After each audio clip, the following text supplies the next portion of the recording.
Eu vou chamar aqui, vocês estão acompanhando que ontem também nós fizemos a tradução em Libras, Ser Surdo, e hoje a APASP, que é a Associação de Pais e Amigos dos Surdos de Piracicaba, está conosco. Eu vou chamar, acho que ela já está ali no palco, para tomar o seu assento, que é uma das membros da APASP, inclusive, ela, o Milton Nascimento, que não é o cantor, eu falei, ele, a Denise Lourenço, que estão fazendo, e hoje a Cibele Escapatício da Silva.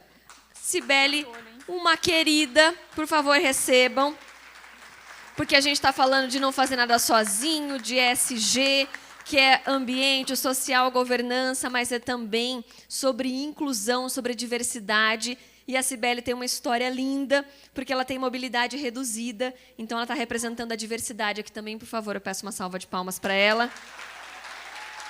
E para todo o pessoal da PASP, que tem um trabalho incrível também, parceiro nessa jornada. Obrigada, Dê. Estava acompanhando a Cibele aqui. Vamos lá. Chegou a hora de a gente abordar um tema crucial para a agenda ESG, diversidade e inclusão.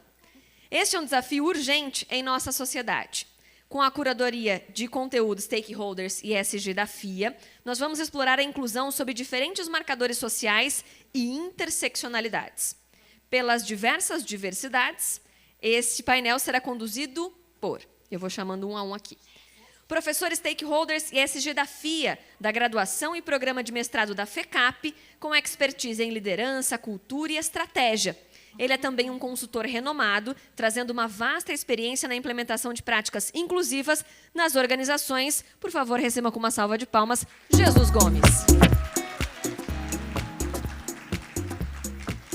Ela é gerente de relações institucionais e líder do coletivo Pacto das Pretas, na Associação Pacto pela Equidade Racial. Fundadora da IALOD Consultoria e co-idealizadora do projeto Tecendo o Amanhã, que apoia crianças em vulnerabilidade social. Ela é voz ativa na promoção da equidade racial e social. Edinalva Moura.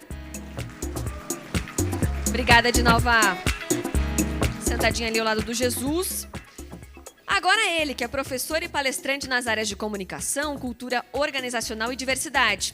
É um homem gay, casado e pai de 2 filhos negros. A família homoparental, interracial e formada por adoção tardia inspira sua atuação ativista pelos direitos humanos e pela diversidade. Tanto na influência digital, pelo perfil do Instagram, @papais_a_bordo, quanto na gestão da Dilogia, Casa da Diversidade. Por favor, receba com uma salva de palmas também, Bruno Carramenha. E ela que esteve acompanhando também os painéis aqui conosco, fundadora da Pedalando pela Diversidade e Desenvolvimento Humano, com mais de 15 anos de experiência em palestras, consultorias e mentorias sobre diversidade e inclusão de PCDs. Ela é também servidora pública federal, mestre em Direito, conselheira consultiva da Sou Segura e membro do Compliance Women Committee. Por favor, recebam com uma salva de palmas, Alessandra Trigo.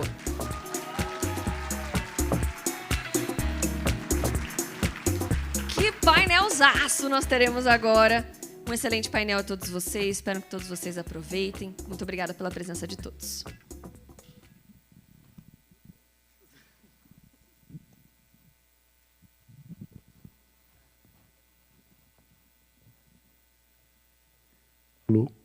Tá ligado. Bom dia a todas, todos e todes. Eu sou Jesus. Eu vou me descrever para quem está assistindo online. Eu sou um homem pardo, quase preto, quase branco. Eu tenho poucos cabelos, quase careca. Cabelos grisalhos, quase pretos, quase brancos. Eu sou já uma pessoa idosa, com quase 64 anos. Prestes. Aí, Bruno, a última vez que eu me apresentei, assim, alguém na plateia disse assim, e você, e o teu gênero? Eu falei, olha, eu sou do sexo masculino, mas como eu era muito chorão quando eu era criança, o meu pai dizia, você é homem ou não? Então, eu dizia, hoje eu sou, então, do sexo masculino, mas do gênero, acho que eu sou mulher. Então, quase homem, quase mulher também. Então, eu sou um homem quase. É um prazer estar aqui novamente pela segunda vez. Quero parabenizar o professor Barbeiro, o professor João Maurício pelo evento corajoso, a iniciativa ousada, a Manifesta, que organiza o evento, mas, sobretudo, eu quero parabenizar uma pessoa que está sempre por trás dos palcos, mas que eu fico observando como tudo sai sincronizado, como tudo funciona muito bem. E, no último painel, eu vi quando ela falou assim, não dá para 3 perguntas. A Lilian, porque são muitos eventos ao mesmo tempo, e ter a ideia genial é muito bom, mas não se iludam, pessoal. Sem uma capacidade de execução, as coisas não funcionam. Então, Lilian, parabéns.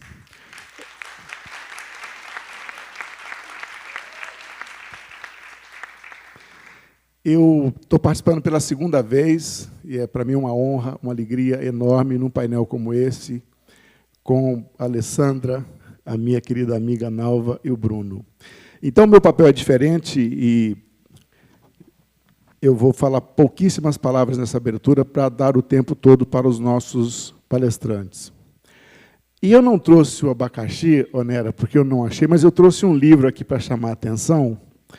Eu não vou ler o livro todo para vocês. É esse livro que o professor Barbeiro conhece muito bem, né, professor Barbeiro? Por que eu trouxe esse livro para mostrar para vocês? Porque esse livro, já há algumas décadas atrás, o professor Porter fez uma ampla pesquisa durante mais de 10 anos.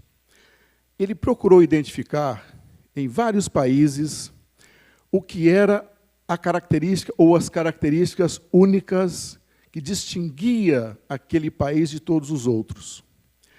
E como essas características se convertiam em vantagem comparativa para aquele país, e como ela era convertida em diferencial ou arma competitiva, e como aquilo tornou-se a principal estratégia competitiva daqueles países. Então, eu perguntaria a vocês, o que é que mais distingue o Brasil de todos os outros países? Diversidade. O Brasil é o país que tem a maior diversidade do mundo. Quais são as 2 principais tendências no mundo de hoje? Quais são as tendências em que, em qualquer lugar do mundo, empresas e países estão pressionados por praticá-las? Pessoal, é diversidade e a questão ambiental. Então, diversidade para o Brasil não pode ser, não deveria ser um problema, porque é o que nos distingue. Então, a grande questão é como é que nós vamos converter aquilo que é a nossa característica mais típica, que nos diferencia de todos os outros, na nossa grande força competitiva. Aliás, como discutimos agora há pouco, né, Bruno? Nós já utilizamos isso muito bem do ponto de vista comercial. É a maior parada gay do mundo. Ou não? É um dos países que mais consome pornografia gay no mundo. É o que mais mata gay também. Ela passa a ser um problema quando a instituição que legisla sobre o corpo das mulheres é formada predominantemente por homens. Ela passa a ser um problema quando as instituições que mandam pretos para as masmorras são compostas por brancos. Quando as estruturas de poder estão dissonantes daquilo que é a nossa sociedade. Essa é a resposta que nós precisamos buscar. Esse painel é um pouco para discutir, para refletir sobre isso. Então, eu quero começar passando a palavra para a Alessandra. E, Alessandra, eu quero começar trazendo para você um contexto.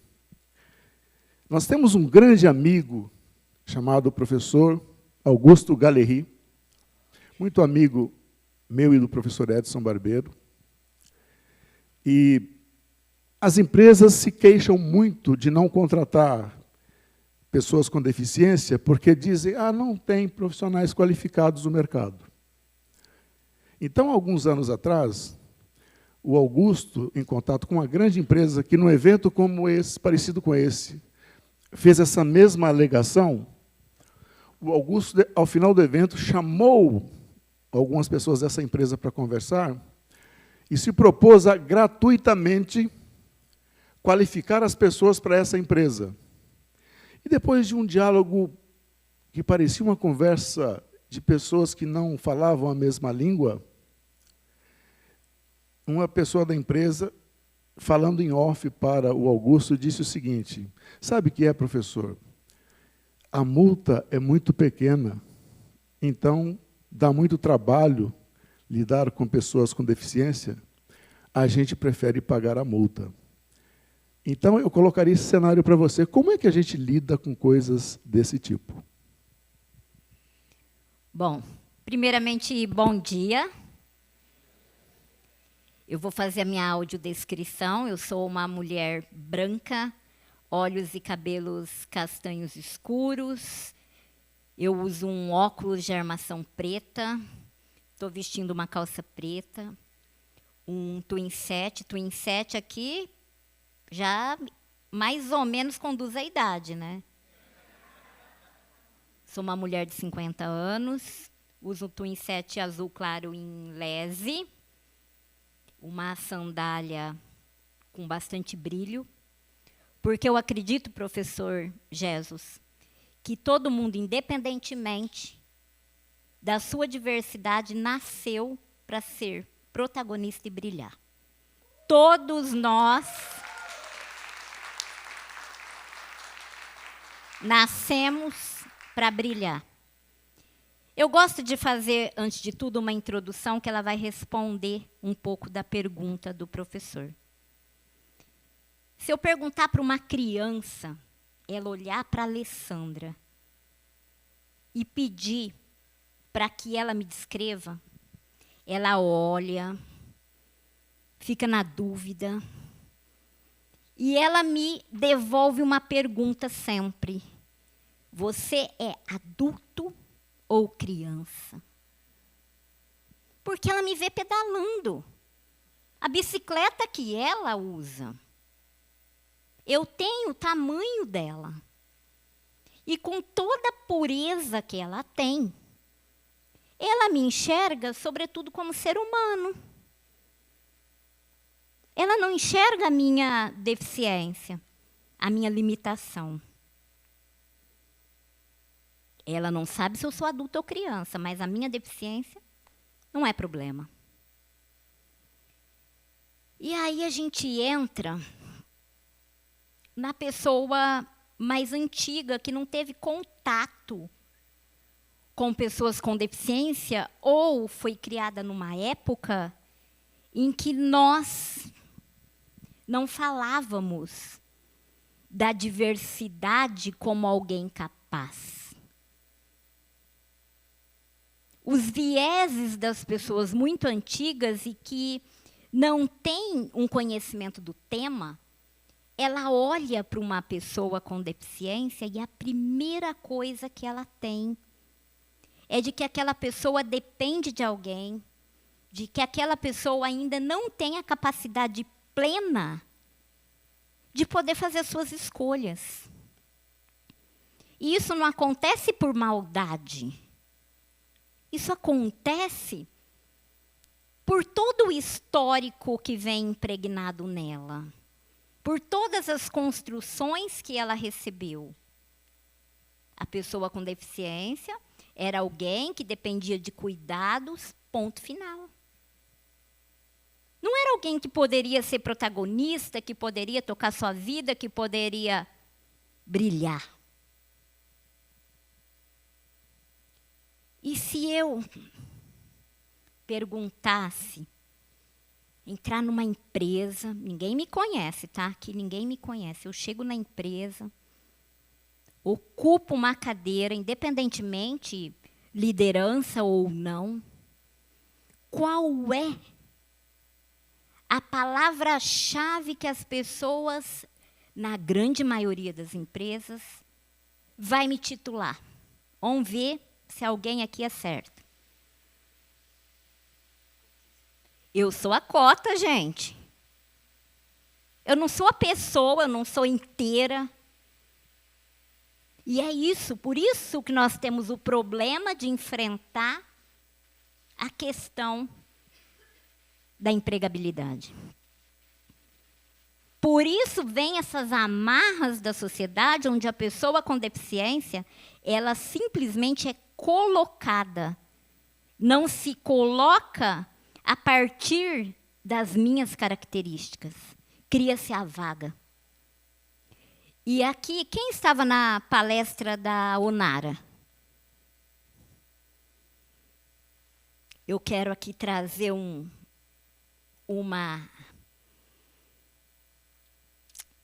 comparativo. Nós somos o abacaxi. A gente chega na empresa e ninguém sabe o que fazer com a gente, infelizmente. Então, é mais fácil deixar de lado do que incluir. Não se pergunta o que a gente precisa. Simplesmente se presume. Não se pergunta quais as nossas potencialidades. Deduz-se que nós não vamos poder realizar determinada atividade. Esquecem que, como todos vocês, nós temos a capacidade de sonhar, de galgar espaços. Mas eu sempre brinco que alguém aqui já viu algum cavalo voando? Cavalo não voa. Alguém aqui já viu um peixe correndo? Peixe nada. Eu não posso correr, não posso saltar, não posso andar. Mas o que eu posso fazer está ao cerne de você preencher as oportunidades dentro da sua empresa. Eu posso falar, eu posso ouvir, eu posso enxergar, eu posso criar um clima dentro da empresa maravilhoso para que ela acolha a diversidade, para que ela perceba que nas diferenças todos nós ganhamos. E aí, como o nosso tempo é bem corrido, eu sempre digo que uma das questões básicas para que a diversidade aconteça, e aqui eu quero pedir muitas palmas para a Cibele, que aqui representa a acessibilidade para a pessoa surda, que está ali fazendo a interpretação em Libras. Vocês não imaginam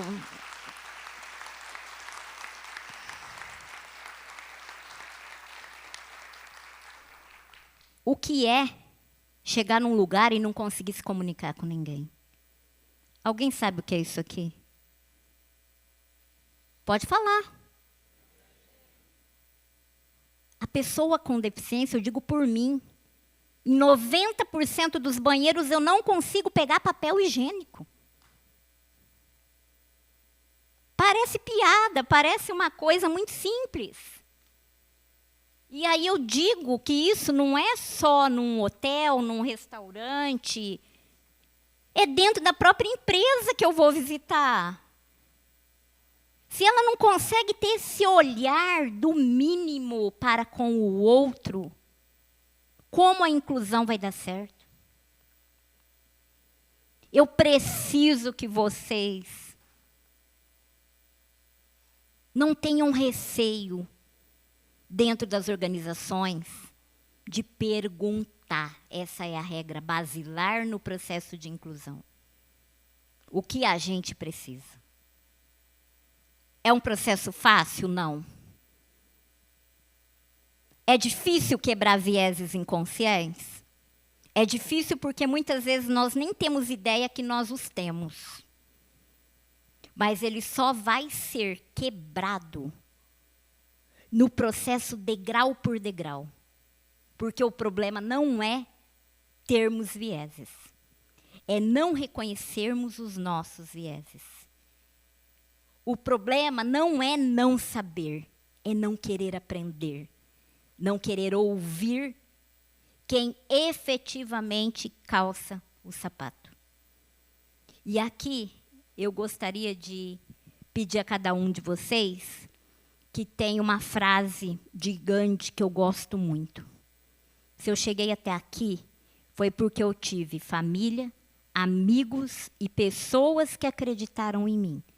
Então, seja você a diferença para a pessoa com deficiência que estiver na sua empresa. Gratidão.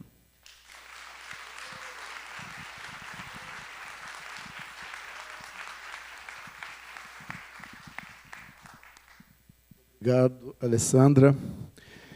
Nalva, eu sou professor e tenho também uma experiência com consultoria. Então, eu sempre ouço nas empresas a afirmação de que aqui nós gostamos muito da diversidade. E, sobretudo, aqui nós não discriminamos. E eu digo, que bom, senhor executivo, a sua empresa, então, é um paraíso para a diversidade. E digo, vamos caminhar pelo escritório um pouco? E você vê aquele paraíso de meninos. Então, eu digo, olha, mas está todo mundo muito parecido aqui, até vestem as mesmas calças, vão para os mesmos restaurantes. E aí, quando você vai olhar, também estudam nas mesmas universidades. E vamos conversar sobre o que está acontecendo? Então, não vou aprofundar nisso aqui, até porque você vai falar sobre isso, mas normalmente eu encontro duas características. Né? Só contratamos de universidades AAA, e aí eu digo ha. E também tem uma outra coisinha muito simples, a gente não contrata quem mora longe da empresa. E até ouço assim, uma explicação muito generosa, porque a gente não quer que as pessoas tenham que acordar muito cedo e perder tempo no ônibus. Eles são tão bonzinhos, né, Bruno? E você começa a juntar outras coisinhas, como, por exemplo, a gente aqui é muito influenciada pelo que ocorre nos Estados Unidos. Né? O próprio conceito de minoria vem lá de Edvard de Bois, que criou esse conceito lá no início do século passado, referindo-se aos Estados Unidos, onde, de fato, a população negra é minoria. Eu sei que tem todo um entendimento social do conceito aí, mas nós compreendemos isso, a população comum não costuma compreender. De afirmar populações que são, na verdade, minorizadas ou excluídas. Né?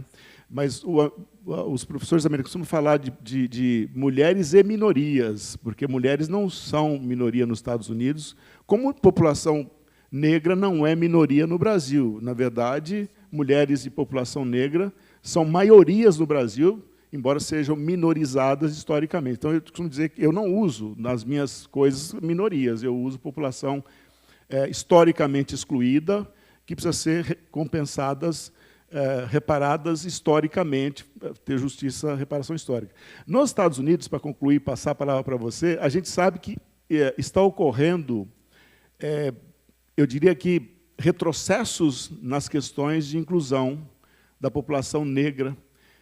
E, mesmo no Brasil, as empresas americanas têm tomado iniciativas de também fazer retrocessos nisso, numa ideia de que lá não precisaria mais de um passe de entrada, porque essas questões estariam já superadas. E que seria muito mais de afirmar a diversidade e não mais de ter que fazer ações afirmativas. No Brasil também tivemos recentemente, e ainda tem, discussões sobre as políticas de cotas, por exemplo. Como é que você vê esse debate que ocorreu lá? Como é que você acha que isso repercutiu por aqui? E como é que você acha que isso vai ter desdobramentos por aqui? Olha, essa pergunta ela é ótima. A gente precisa de um bom tempo, mas eu vou fazer aqui uma síntese. Primeiro, eu vou me autodescrever. Eu sou Nalva Moura, sou uma mulher negra, moro na cidade de São Paulo. Atualmente, eu trabalho com equidade racial a partir de SD, né, olhando para o S. Tenho 2 filhos, Sadiq e Sandile. Os nomes são no dialeto Urubá, na perspectiva de não deixar sumir a história do meu povo, né? Então, começo dizendo que a gente precisa trazer os nossos antepassados, mas construir uma história que permaneça. Quero agradecer ao professor Edson e a Lília aqui pelo convite, quero parabenizar a cidade, né, pela coragem de estar fazendo mais um ano este evento. Eu considero que a educação que transforma e encontros como este são fundamentais.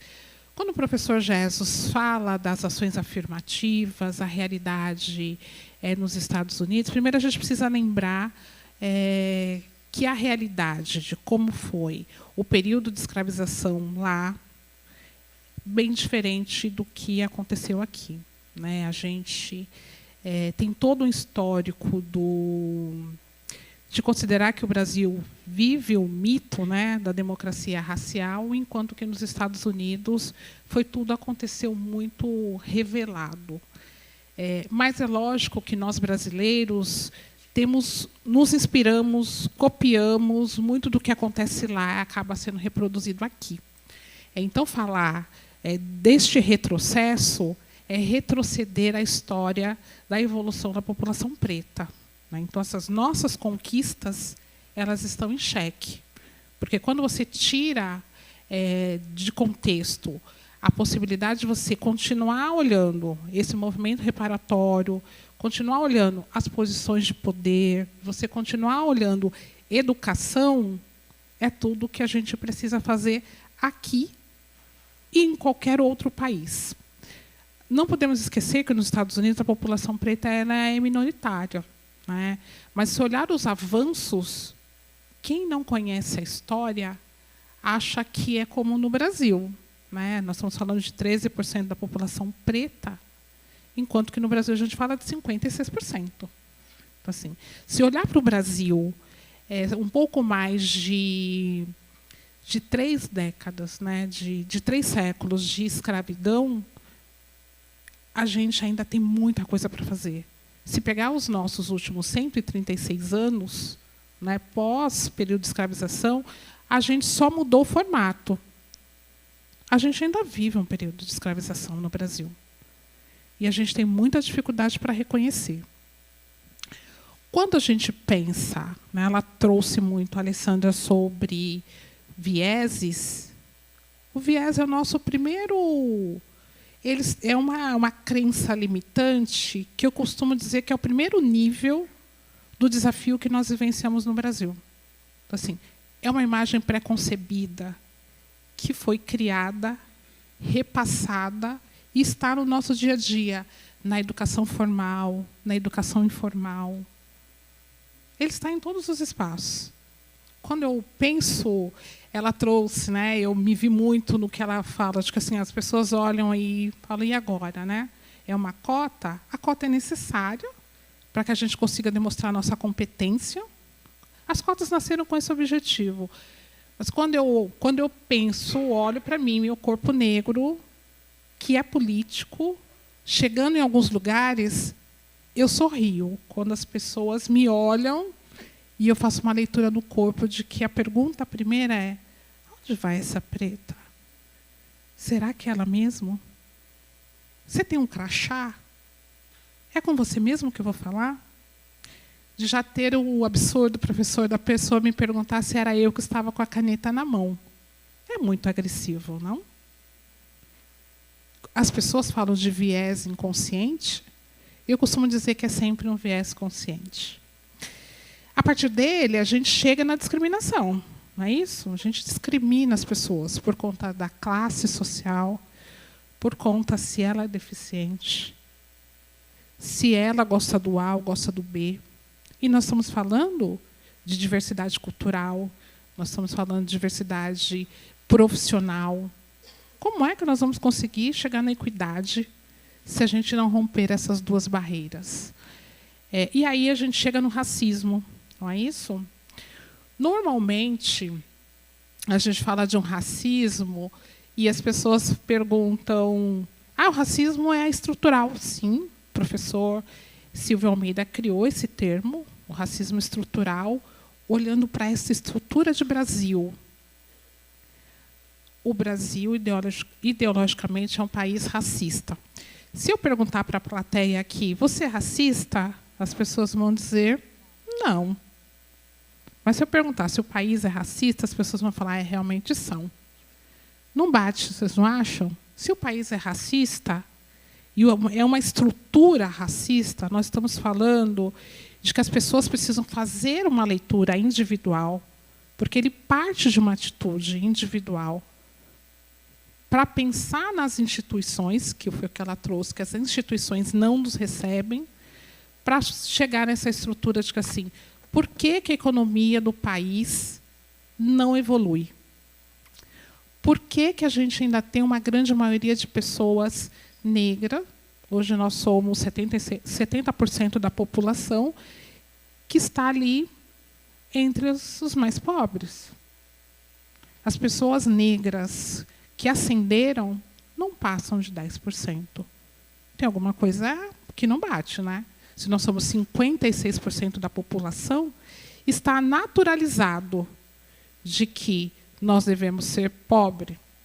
E o que nós estamos fazendo aqui, num painel como esse, discutindo pelas diversidades, é de que nós temos direito, sim, de romper a barreira, chegar nas posições executivas. As posições executivas automaticamente vão contribuir com a ascensão da população preta. A população preta ascendendo, e não estou falando de acúmulo de dinheiro, não. É de melhor educação, melhor alimentação, melhor tudo. O país melhora. Estou falando de que assim, o Brasil ele anda lentamente porque ele ainda está enraizado naquele pensamento de que as pessoas são coisas, desumano. Assim, essas atitudes de coisificação e naturalização, então é natural encontrar um determinado grupo, como trouxe o professor, de pessoas iguais em algumas posições. E quando nós estamos aqui falando pelas diversidades, pela diversidade cultural, pela diversidade de competência. Hoje eu trabalho na discussão sobre mulheres. Se nós somos 51% de mulheres, e se a gente olha para a mulher negra, 27%, nós não podemos ser minoria. E quando a gente olha as posições no mercado, na base da pirâmide, tem alguma coisa errada, não? Ou se é empreendedora, não consegue um empréstimo. Por que será? Discrimina porque tem filhos, não tem potencial para pagar o seu empréstimo? Ou se está numa empresa congelada há mais de 10 anos, numa posição de especialista, de coordenadora, será que não tem competência? E aí a gente volta no pensamento enviesado. Que nós temos competência, mas o outro faz a leitura de que não é para ele ou para ela aquele espaço. Que a gente ainda precisa estar nas posições, em algumas atividades culturais, mas são poucos, né, os que conseguiram ascender com o esporte. A gente tem potencial para a medicina, para a tecnologia. Então, romper essa barreira de que somente cota vai resolver, a gente está todo dia aí lutando para romper, mas nós precisamos das cotas hoje. Eu sou a favor do movimento de reparações, das ações afirmativas, porque nós vamos gerando um legado. A partir do momento que a gente gera o legado, a gente rompe a estranheza. E aí você considera que diversidade é natural, que ele é necessário. Agora, enquanto todo coletivo não tiver este pensamento de conscientização, sobretudo as empresas, então, assim, como as empresas rompem algumas barreiras de entrada, assim, olha, a universidade A, B ou C, será mesmo que os melhores alunos estão nessas universidades? E quem busca conhecimento e quer ascender independente da universidade, eu posso acessar aquela mais simples. mas o meu potencial é o que vai fazer eu conseguir chegar lá. Então, este é um diálogo que eu tenho feito hoje com muitas empresas, trabalhando equidade racial. A gente espera que a equidade racial, a professora falou aqui no início, olha, 134 anos se não fizermos nada, é exatamente isso. Isso, principalmente olhando para a mulher. Então, assim, qual é o movimento que nós, homens, mulheres, estamos aqui, vamos fazer para romper esses 134 anos? Eu costumo dizer que eu quero estar aqui para ver as mudanças acontecerem. Mas o ponteiro ele gira muito devagar. Então, o professor começou falando do impacto dos Estados Unidos. As empresas no Brasil já começaram a se movimentar dizendo: eu acho que não precisa da área de diversidade. Precisa da área de diversidade. Agora, ela precisa de uma área de diversidade ancorada numa área de sustentabilidade efetiva com budget. Porque também, quando se fala em diversidade, as pessoas costumam acreditar que pode ser somente ação voluntária ou ativista. Não é.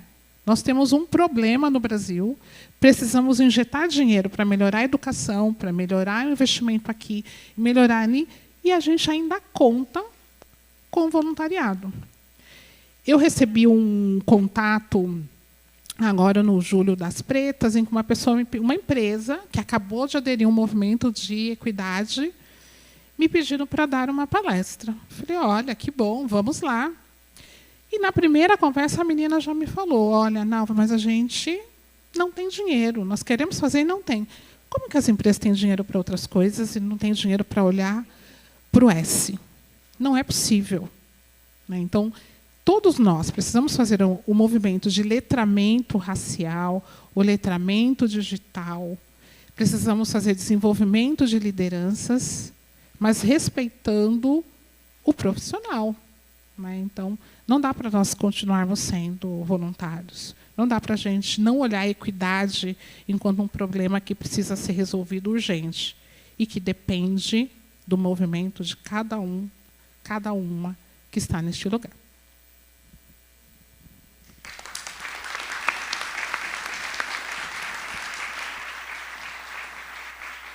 Muito obrigado, Nalva. Bruno, eu sou professor lá em São Paulo e coordeno, junto com Augusto Galeri, que eu citei agora há pouco, um grupo de estudos. E eu paguei um mico uma vez com um aluno norueguês, gay, e eu convidei para coordenar uma discussão sobre a situação do gay no Brasil. Então, eu convidei, eu achava que eu conhecia bastante bem a situação do gay no Brasil, então eu coloquei um contexto para ele, e ele me olhava assim com um jeito, estava olhando para um ET, e ao final ele disse assim, mas professor, a sua percepção sobre a situação do gay no Brasil está completamente equivocada. Eu disse, mas por quê? Ele disse, olha, porque eu tive mais problemas como gay na Noruega do que tenho no Brasil. Eu disse, Ele disse, porque eu sou um gay rico, e gay rico no Brasil não tem problema. E aí isso foi para mim assustador. Então eu queria que você nos contasse um pouco sobre a situação. Então, ser gay rico no Brasil é diferente de ser gay pobre? Assim como ser hétero rico no Brasil é diferente do que ser hétero pobre. Então, eu acho que esse caos, ele ajuda a gente a ilustrar uma questão, que vou tentar usar meu tempo para falar sobre 2 pontos que, para mim, são importantes para entender o tema como um todo. Um deles é o que a gente chama de passabilidade, que tem... Eu ouso dizer que o seu aluno, além de ser rico, ele era um homem mais masculino, ele era provavelmente... Então, não tinha trejeitos, afeminado, ele provavelmente era branco, posso supor, por ser norueguês. Enfim, e estou falando isso porque, quando a gente fala sobre essa ideia de passabilidade, eu já quero concluir, chegar num conceito, mas ela é possível de ser entendida se a gente também entende, para mim, tem uma chave muito importante quando se fala sobre diversidade e inclusão, que é o que a gente normalmente não fala. A gente fala muito sobre o fato de que no Brasil 70% das pessoas pobres são pessoas negras, por exemplo, a Nalva trouxe esse dado. A gente fala muito pouco que 100% dos 10% da população mais rica no Brasil são pessoas brancas. A gente fala muito no Brasil que as mulheres não ascenderam só 5% nas posições de alta liderança. A gente fala muito pouco sobre o fato da gente nunca ter tido um presidente da Câmara dos Deputados que fosse uma mulher ou que fosse uma pessoa negra. A gente não fala sobre o fato de que os 50 CEOs mais bem pagos do Brasil são homens brancos. Então, a gente fala na perspectiva dessa oportunidade de conquista e, com isso, acaba fechando os olhos para o fato de que existe um contexto de domínio que está estabelecido e que ele é muito claramente estabelecido. Ele é composto por homens brancos, heterossexuais, sem deficiência e cisgêneros. Fazer parte deste grupo já te coloca num lugar de domínio muito antes. Se você acrescenta a questão socioeconômica, então, você tem 80%, claro que não é um número estatístico, né, das portas abertas para você, para a sua vida e sua existência. E aí, quando a gente fala da ideia de passabilidade, que se usa muito no entendimento das questões da população LGBT+, a gente está falando quanto mais perto você está desse grupo de domínio.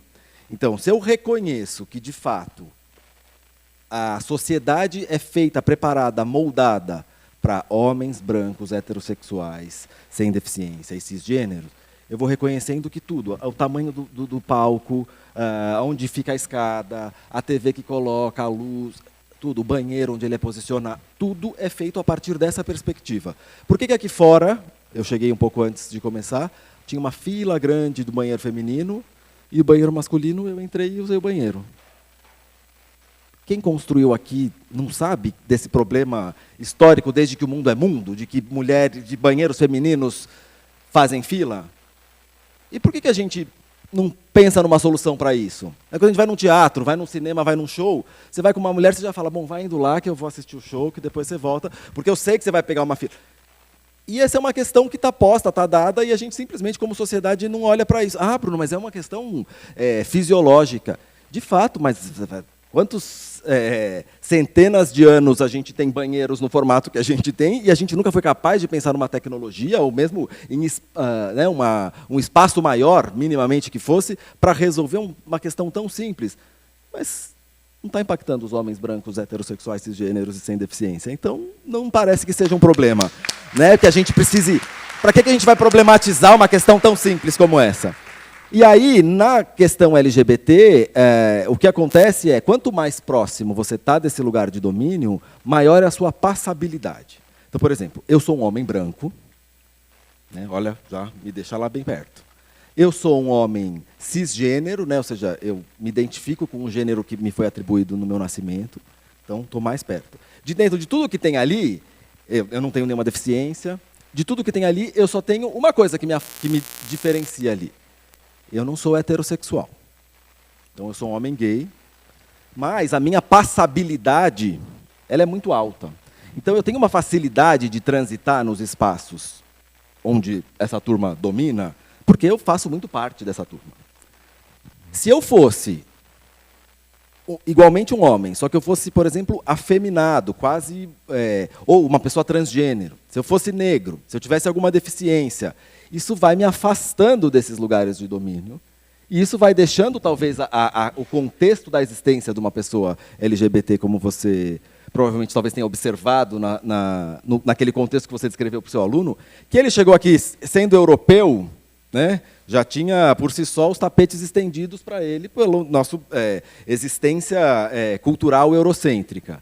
Então, ele já nos parece mais inteligente só porque ele ainda vem lá da Noruega, né? Assim, duplamente inteligente. É chique, né? É inteligente, chique e bonito. Nem conheço, mas já posso dizer que ele pegava quem ele quisesse.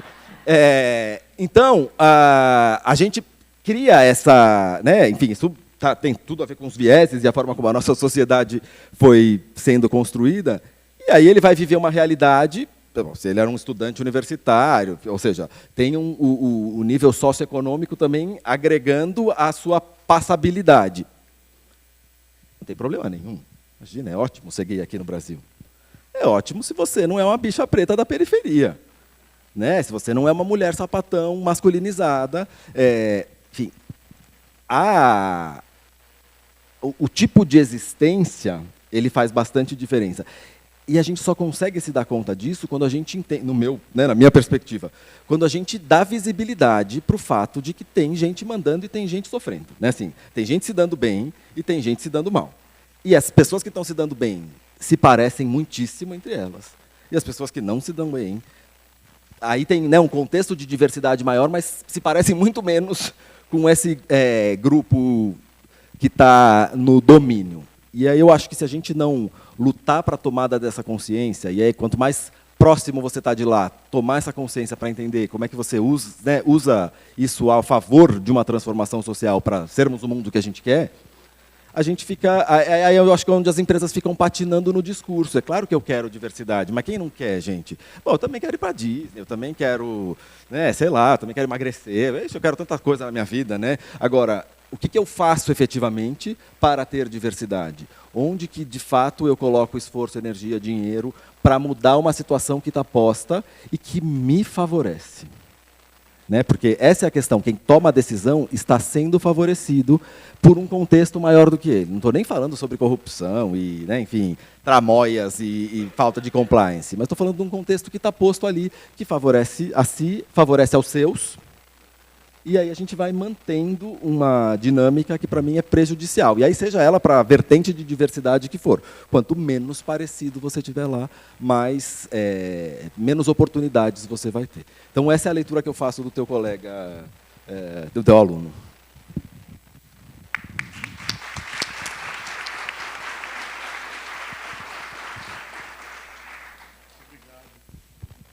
Muito obrigado, Bruno.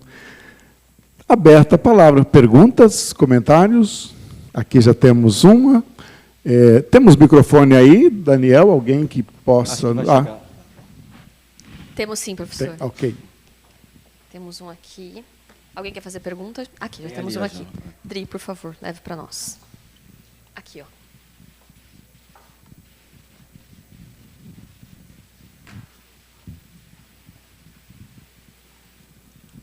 Olá, bom dia, sou Débora. Muito obrigada e adorei as reflexões. E uma coisa que eu fico me questionando também é o quanto as empresas, de fato, estão preparadas para a diversidade. Eu digo isso porque nenhum líder gosta de ser confrontado, né? Eu acho que é muito difícil quando tem uma discussão, um embate, quando você vai questionar uma ideia, né, de um projeto, de uma situação. E eu estava debatendo isso com o meu time uma época, que é muito difícil, porque às vezes não é bem aceito, às vezes beira, né, na visão do líder, uma insubordinação. Né? Então, como que a gente prepara também esse cenário das empresas para a chegada da diversidade? Porque não adianta só colocar para dentro também. Né? E, de fato, a liderança está preparada para ouvir e ser questionada, porque eu acho que o bonito da diversidade é a gente conseguir trazer novas perspectivas, né, e entender o lado do outro, né, como que ele enxerga aquele assunto. Então, queria ouvir um pouquinho vocês. Você dirige a pergunta a alguém especificamente ou você deixa livre? Não, está em aberto. Quem gostaria de começar? Que eu posso começar e aí nós vamos nos complementando. Na consultoria, né, lá na associação, esse ponto que você traz, qual é o seu nome? Débora, ele é extremamente relevante, porque não basta você garantir a inclusão.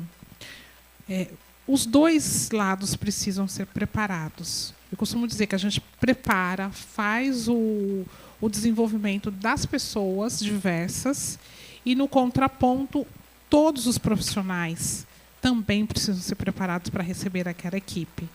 Porque nós estamos falando de revisão de cultura para que as pessoas diversas cheguem.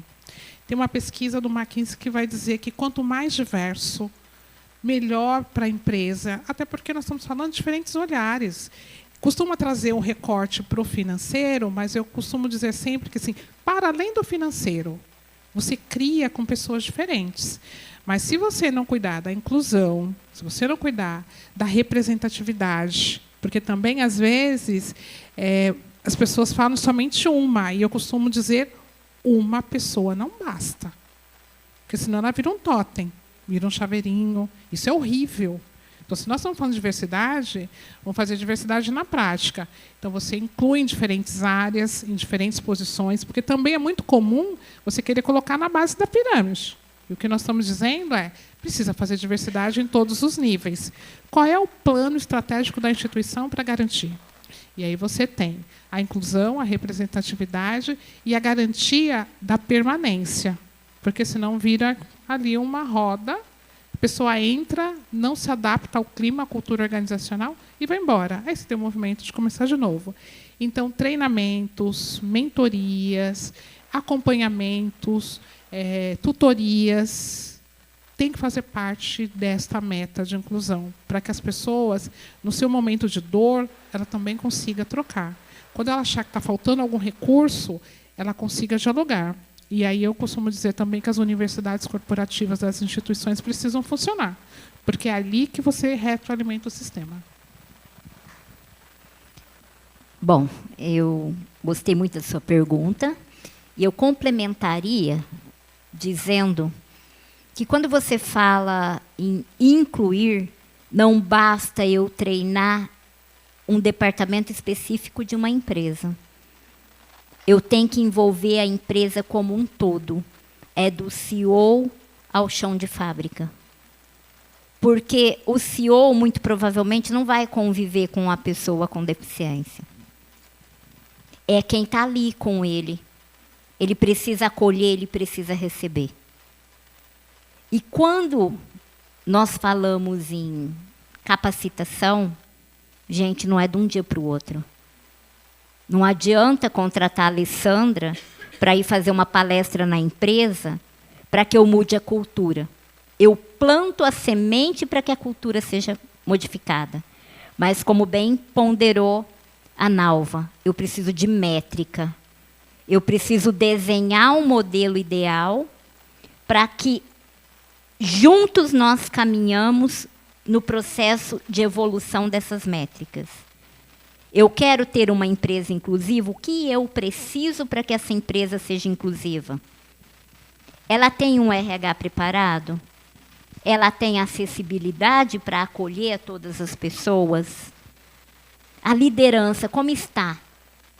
Então, são processos numa construção contínua para se chegar num modelo ideal. E o modelo ideal não é de um momento para o outro. Eu diria que comitê é essencial, comitê não de participação só da pessoa com deficiência. Ela tem que ser ouvida, mas junto tem que ter líderes, tem que ter CEOs, sponsors, tem que ter tudo, para que cada um externe as suas dificuldades e se busque a solução do problema. É bem isso. E eu queria aqui aproveitar, que eu acho que a gente já está encerrando, agradecer a FIA pela oportunidade, a professora Lilian, ao professor Roberto, a esses colegas aqui de plenária, Edson, Bruno, Nalva, e dizer, gente, que quem daqui toma água? Levanta a mão. A diversidade também toma água. A diversidade se alimenta, a diversidade veste, a diversidade consome. Então, vamos pensar na diversidade também como estratégia de negócio. Se a gente usa tudo isso, por que nós somos tão negligenciados dentro dos mercados? Que nós possamos escolher o que nós vamos beber, o que nós vamos consumir, aonde nós queremos frequentar, sem ter a preocupação de saber como nós seremos acolhidos, recebidos e, sobretudo, nos dado condições de usufruir da maneira mais feliz possível. Obrigada.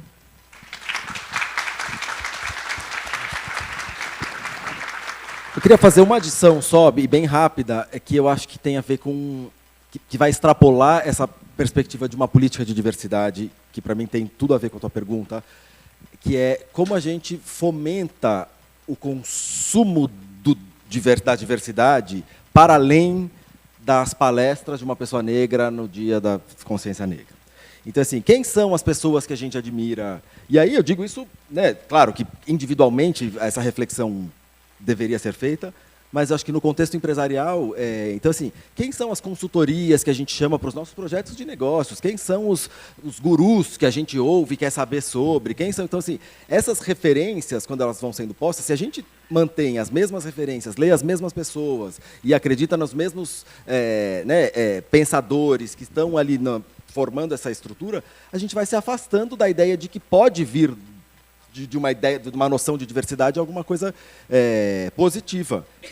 Eu costumo falar sobre a minha experiência, né? Eu conheci a primeira pessoa que me disse assim: oi, eu sou gay. Eu tinha 20 anos. Eu falei: nossa, você é gay, mas e você está falando isso? Você não é a Vera Verão e não é a bichinha do Costinha, da escolinha do professor Raimundo? Não, sou eu, esse aqui é meu namorado. E aí eu falei: não existia essa referência, eu nunca fui apresentado até os 20 anos, na faculdade. Eu conheci uma pessoa que era gay e era normal para a minha ideia de normal. E eu disse: olha, talvez eu também possa ser. Porque até então isso não era uma possibilidade para mim, a despeito de interesses da descoberta sexual. Então, eu acho que isso tem a ver, né, no contexto da empresa, que é como é que a gente convive com outras referências para conseguir entender essa diversidade da prática. Assim. Professor Jesus quer complementar algo? E a gente pode abrir para mais uma pergunta? Temos tempo para mais uma pergunta? Mais uma, podemos, Ok. professor? Faz as duas ao mesmo tempo e a gente junta tudo num pacote antes que a Lilian me bata aqui. Boa, professor. Dri, pode deixar o microfone aqui, depois a gente leva para ela. Eu vou descer, a gente leva o meu para lá. Peraí. Oi, pessoal. Prazer estar aqui, viu? Eu escolhi estar aqui nesse painel por conta do professor Jesus, né? Antes de mais nada. E aí, foi um dilema, porque eu queria assistir também o do agronegócio, porque tem muito a ver com o cliente que eu atendo atualmente. Mas aí, de repente, chegou uma pessoa e sentou aqui ao meu lado, né? Estava aqui. E ela falou: sabe, tem uma coisa aqui com esse elevador que, de repente, não tem uma barra, tem uma coisa que não foi pensada para pessoas como eu, né? E aí veio a Alessandra e super me seduziu, e ela entrou no palco, e ela ocupou o palco, que ela não só falou conosco, como ela continuou caminhando na bicicletinha, porque isso é um domínio, né? E ela ainda usa uma sandália e fala que todo mundo merece brilhar, né? E aí eu chego aqui, tem a Edinalva, né? Que é uma mulher negra e que tem um cabelinho à lá Glória Maria, que foi a referência para eu escolher minha profissão, que eu sou jornalista, antes de mais nada, né? Pessoa que não sabe usar Excel. E aí, tudo isso, né, trouxe tantos insights. E por que a gente quer falar tanto sobre diversidade fazendo o que eu faço? Porque, no final do dia, a gente não precisa falar para as pessoas que concordam com a gente, né? A gente precisa falar com as pessoas que têm dificuldade, com as pessoas que têm os vieses, como o Bruno comentou, né? Então, assim, é muito fácil quando você está numa posição social em que você é um semelhante. O difícil é olhar a diversidade pela perspectiva dentro de uma empresa em que a gente fala só sobre a experiência do usuário, né? Pela perspectiva do cliente. A gente não faz isso para dentro da empresa. E a gente torna a nossa relação interna nas organizações cada vez mais difíceis quando a gente não dá ao outro a chance dele falar e ser ouvido, né? E eu acredito que a gente sai daqui com aquele coração tentando, né, alimentar com todas as dificuldades que a gente recebe no dia a dia, transformar isso em algo positivo, né? Fazendo um pouquinho, né, dando a chance para a pessoa brilhar, como a Alessandra falou, falando das dificuldades, né, que deve ser uma mulher preta com filho, né, com 2 ainda, e tentando passar valores num ambiente em que a gente sofre tanta diferença. Então, é um pouco sobre isso, pessoal, que eu queria falar com todos aqui, agradecer por essa inspiração, para sair daqui um pouco mais alimentada, né, que o SG seja sempre uma oportunidade para a gente olhar que a gente está num momento de transição. Nós não somos perfeitos, mas que eu acho que existe essa vontade de querer aprender com vocês. Então, É um agradecimento, antes de mais nada.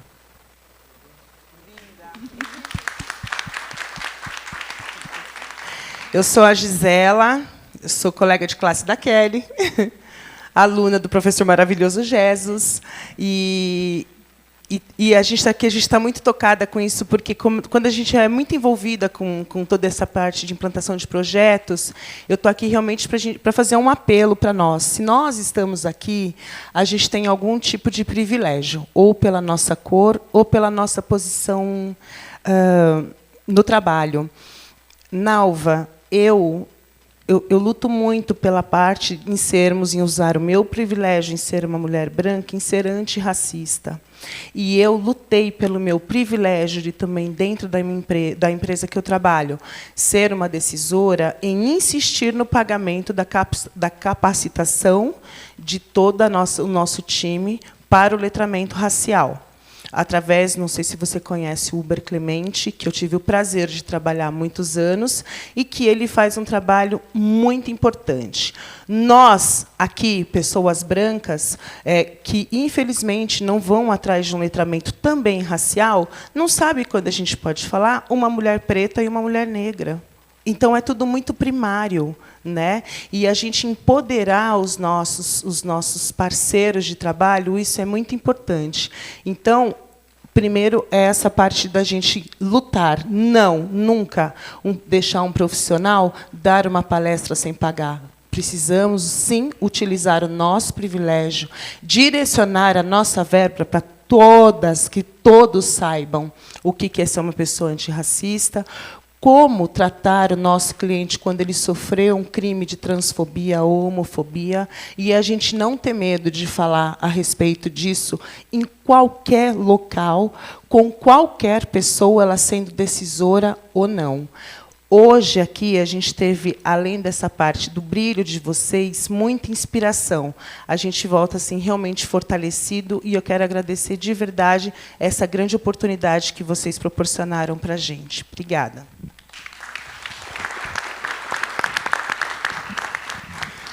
Lilian, eu não ousaria dizer mais nada. Considero que a fala das duas encerra esse painel. Obrigado a vocês duas. Obrigado a todos vocês. Muito obrigada, professor Jesus, Alessandra, Bruna, Dinalva. Que aula que vocês deram aqui para a gente. Com certeza vamos todos, de novo, para prazer no professor Edson, impactados, incomodados, pensando, refletindo, enfim. Que bacana. Vou pedir para vocês virem até a frente, por gentileza, para fazer uma foto de todos vocês. Mais uma salva de palmas para eles, gente.